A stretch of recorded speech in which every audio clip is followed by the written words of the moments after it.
네, 안녕하세요. 락규입니다. 오늘은 제가 지분 경매를 좀 요새 관심 있게 보고 있고, 한번 저도 경험을 해보려고 합니다. 그래서 오늘은 지금 제가 요번에는 바로 입찰을 할 건 아니고, 이게 시간이 없어서 일단 간단하게 한번 살펴만 보려고 하는데요.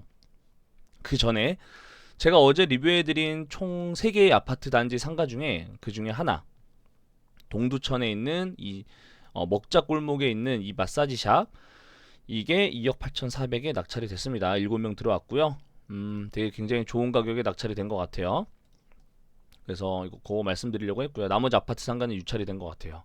자, 이제 오늘 이건데요. 이거를 좀 제가 좀 보고 말씀을 드리려고 하는데, 이거는 좀 상대적으로 이런 지분 경매 이런 물건 같은 경우는 좀 쉽다고, 물론 제가 이거는 쉽다고 좀 이렇게 말씀드리기 어려울 수 있어요. 저도 아직 경험해 본 게 아니고 아직 굉장히 초보고 안 해봤기 때문에 저는 제 눈에는 하자가 없다고 생각하지만, 만약에 어떤 전문가분께서 보시고 좀 부족한 부분이 있다면 댓글로 꼭 남겨주세요.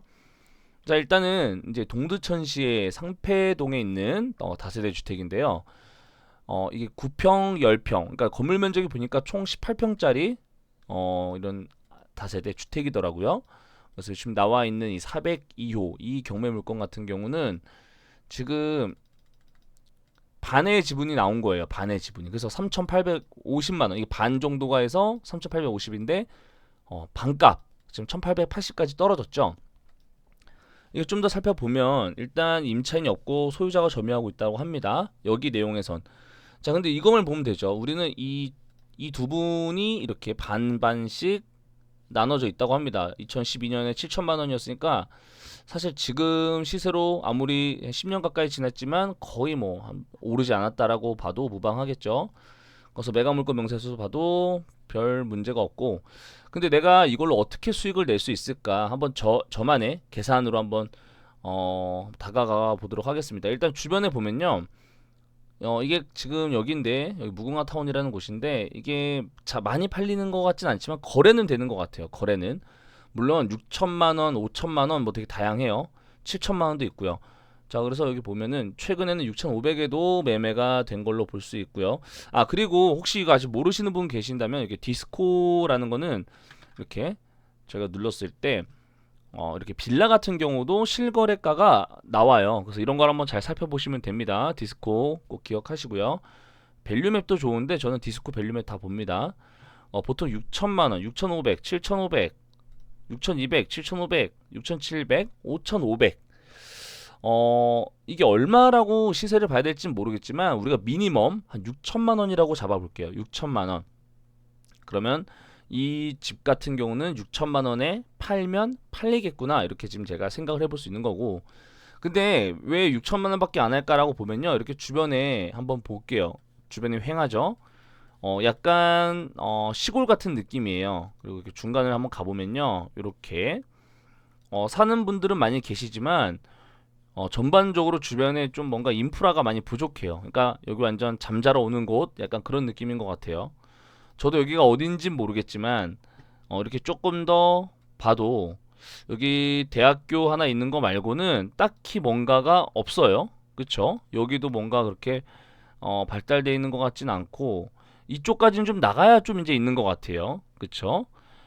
그러니까 여기는 약간 변두리 같은 느낌, 시골 같은 느낌인 거예요. 그러니까 여기에서 이렇게 봐도, 좀 큰 길가에서 봐도 딱히, 그쵸? 주변에 뭔가 인프라가 없습니다.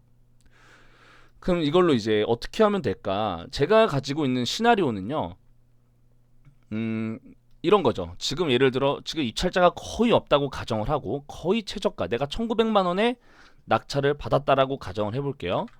자, 1,900만 원에 낙찰을 받았다라고 가정을 하겠습니다. 1,900만 원에 낙찰을 받았다. 자, 그러면 이게 나는 1,900만 원에 샀지만 상대방은 대략 3,800만 원 정도의 가치를 가지고 있죠.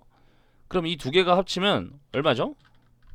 이 두 개가 만약에 합쳐지면 5,750이에요. 5,750. 그렇다면 내가 일단 우리가 지금 판매하는 건 6천만 원으로 받지만 6천에서 7천 사이 봐도 되겠죠. 그리고 감정가는 이렇게지만 실제로는 이게 안 될 것 같아요. 한 7천 정도나, 뭐 6천에서 7천이니까 한 3천, 한 300 정도만 볼까요? 그럼 이게 실제로는 요로 6,600 정도 될 수 있겠지만 지금은 우리가 1,900에 낙찰 받으면 요 정도죠.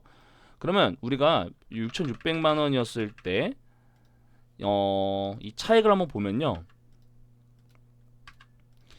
1,400만 원 정도의 갭이 나는 거죠. 갭 차이가. 그러면 우리가 이 1번이라는 사람, 우리가 1번이면 2번이라는 사람한테 좀 저렴하게 파는 거죠. 예를 들어 한 3천만 원에 팔아볼까요? 3천만 원? 3천만 원에 판다고 가정을 해도 우리는 이 사람은 3천만 원에 샀을 때 이 두 개를 합치면 6,300이죠. 그러니까 이 사람의 반 지분을 내가 3,300인 이 반의 지분을 3천만 원에 파는 거죠. 그렇게 되면은 우리는 간단하게 1,100만 원 정도를 수익을 볼 수가 있겠다라는 시나리오 하나. 그리고 두 번째는 내가 이 사람 걸 사는 거죠. 이 사람 걸 좀 싸게 해서 사는 거죠. 반대로 이제 내가 이쪽에 입장이 드는 거고 내가 이렇게 사는 거죠. 사서 팔았을 때 그럼 나는 1,900에 샀지만 실제로는 뭐 나도 한 3,000에 샀다 한다면 우리는 지금 두 개 합치면 4,900이죠. 그럼 이게 6,600에 판다라고 했을 때 그럼 6,600에서 4,900 빼면 1,700만 원 번다는 거예요. 이건 2번 시나리오고요. 3번 시나리오는 6,600에 그냥 파는 거죠. 팔아가지고 반 나누는 거죠. 6,600을 팔아 6,600짜리 집을 팔아서 반 나누는 거예요. 이렇게. 그럼 3,300씩 가져가면 되겠죠. 그럼 3,300 가져간다. 그러면 또 얼마죠? 여기에서 내가 샀던 1,900만 원을 빼면 1,400만 원. 그러니까 다시 한번 정리를 하면 1번 시나리오는 내가 이 사람한테 싸게 판다. 이게 뭐 더 쌀 수도 있겠죠. 뭐 한 2,500에 팔아도 돈 버는 거죠. 단타로. 그러니까 이거 1번 시나리오. 2번 시나리오는 내가 이 사람 걸 사서 판다 라고 했을 때 차익은 이게 2번 시나리오 답이겠죠. 그리고 3번 시나리오는 그냥 이 집을 하나로 팔아서 반 나누자 라고 했을 때 이게 3번 시나리오. 사실은 어찌 보면 내가 인수했을 때가 가장 수익이 많고 그 다음에 팔아서 반 나눴을 때가 두 번째로 수익이 많아 보입니다. 근데 여기서 기본적으로 해야 될 게 저도 지금 이거를 많이 찾아보고 공부하고 있는데 공유물 분할 청구 이게 좀 이렇게 많이 어떤 협의가 안 되는 경우에는 강제 경매 신청을 진행하고요. 그리고 저것도 한답니다. 가처분 금지. 이렇게 하는 이유는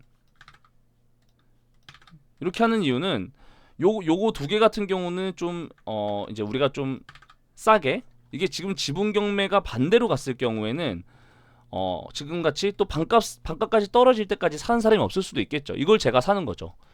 이렇게 해서 내가 공유물 분할 청구와 강제 경매 신청을 그리고 가처분 금지를 같이 세 개를 했을 때 내가 또 같은 가격에 만약에 낙찰을 받는다.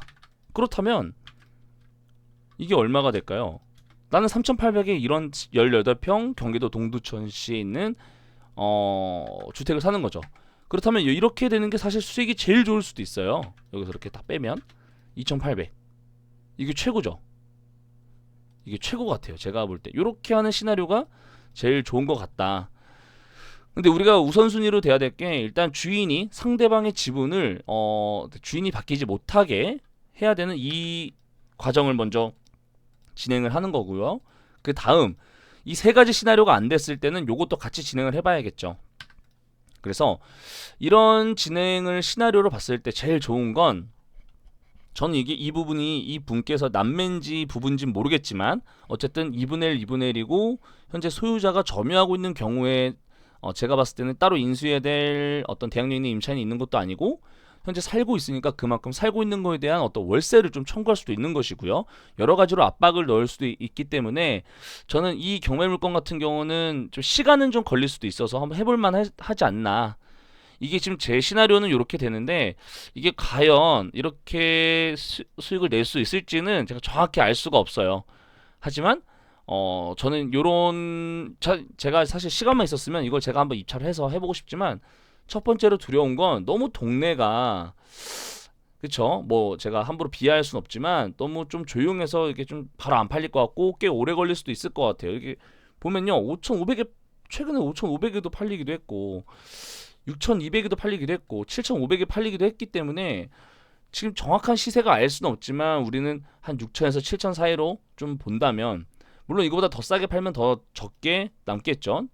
뭐 6,600이 아니라 6천만 원에 판다고 했을 때도 그만큼 싸게 판다고 해도 남는 거죠. 이만큼. 그쵸? 이것도 마찬가지고 내가 6천에 판다고 해도 1,100 남는 거고, 이것도 6천에 판다고 하면 800 남는 거고, 그런 거죠. 그러니까 우리는 이런 식으로 조금 살펴보시면서 이렇게 지분 경매도 한번 해봐야 됩니다. 저희가 일반적으로 예를 들어 1억짜리 집을 한 9천만 원에 샀어요. 9천만 원에 사서 월세 받다가 나중에 1억에 팔았을 때 그 1,000만 원의 수익을 보는 것도 되게 좋은 방법인데, 이런 좀 어려운 지분 경매도 해봤을 때는 한 2배 정도 이상의 수익을 볼 수가 있다. 물론 이게 시간이 좀 걸릴 수도 있고 대출이 나오지 않기 때문에 저같이 좀 영세한 이런 좀 사람들은 좀 작은 금액으로 할 수 있는 이런 지분 경매를 이어나가야 되지 않겠나라는 생각이 들어서, 제가 봤던 지분 경매 물건 중 제일 쉬워 보이는, 제가 말한 게 다 정확한 내용이 아닐 수도 있어요. 제가 봤을 땐 이런 식으로 다가가서 해도 되지 않겠나 싶어서 오늘 이렇게 지분 경매 물건에 대해서 살펴봤습니다. 네, 조금이나마 도움되셨으면 좋겠고요. 저는 이제 일반 경매 물건도 되게 좋은데 최근에는 좀 소액으로 할 수 있는 지분 경매 물건을 통해서 저는 좀 저만의 경험을 좀 쌓고 싶다라는 생각이 들었어요. 그래서 최근에는 지분 경매 물건도 좀 보고 있고요.